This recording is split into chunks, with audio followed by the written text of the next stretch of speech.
সবাইকে good morning. তোমরা সবাই কেমন আছো? আশা করছি সবাই খুব ভালো আছো আর আমরাও ভালো আছি। কিন্তু সবার কষ্টও বুঝতে পারছি, এই গরমে কেউ অতটা ভালো নেই, আমিও খুব ভীষণ ভালো নেই। যাই হোক, এখন বাইরে ভিডিও করতে যেতে পারছি না। আমি এমনিতে আগাগোড়াই তোমাদের সাপোর্ট পাই না, কয়েকটা ফ্রেন্ড আমাকে শুধু সাপোর্ট করে, তো তাদেরকে অনেক অনেক থ্যাংক ইউ। যারা করে না তাদেরকেও থ্যাংক ইউ। কষ্ট করছি, আজ না কাল সফল ঠিক হবই, এটুখানি বিশ্বাস তো মনে আছে। এই রোদে ভিডিও করাটা খুব ইজি ব্যাপার না, আমার জন্য না, সবার জন্য। এবার বলতে পারো বিকালে কেন করো না, কারণ আমার ভিডিও ছাড়ার টাইম হচ্ছে 3টের মধ্যে। তো এবার 3টের পর গিয়ে আমি ভিডিও করলে তো সেটা হবে না, তখনও রোদ, আর খাওয়া দাওয়ার পর হয়ে ওঠে না। Thank you.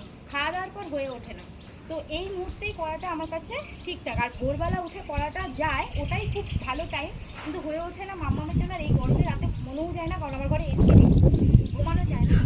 তো সকালের দিকে ঘুমিয়ে পড়ি, তাই ভিডিও করা হয় না। তাই মাকে নিয়ে দুপুরবেলা মানে এই টাইমে চলে আসি ছাদে। দুজনেরই খুব কষ্ট হয়, যে ক্যামেরা ধরে তারও কষ্ট হয়, যে ভিডিও করে তারও কষ্ট হয়, কম বেশি দুজনেরই কষ্ট। তো আমি তোমাদেরকে একটাই কথা বারবার বলি, রিকোয়েস্ট করি হাত জোর করে, প্লিজ ভিডিওগুলো তোমরা দেখো, সাপোর্ট করো। তোমাদের সাপোর্ট পাওয়ার জন্যই এত খাটাখাটনি। তো আমি আশা করবো তোমরা আমার ভিডিওগুলো দেখো না সেটা না, আমার এক একটা ভিডিও অনেক ভিউজ হয়ে যায়, কিন্তু লাইক সেরকমভাবে পড়ে না। হয়তো তোমরা দেখো ইন্টারেস্ট মানে দেখার জন্য দেখো, সাপোর্ট করার জন্য দেখো না, তবুও তোমরা দেখো, তার জন্য অনেক অনেক লাইকে আমার ভিউজ তো হয়।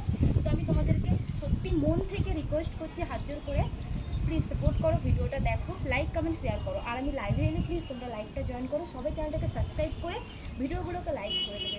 সবাইকে অনেক অনেক ভালোবাসা। এই গরমে রোদে বেশি কেউ বেরিয়েও না, সবাই ভালোভাবে থেকো, প্রচুর পরিমাণে জল খেও। সবাইকে অনেক অনেক ভালোবাসা, টাটা।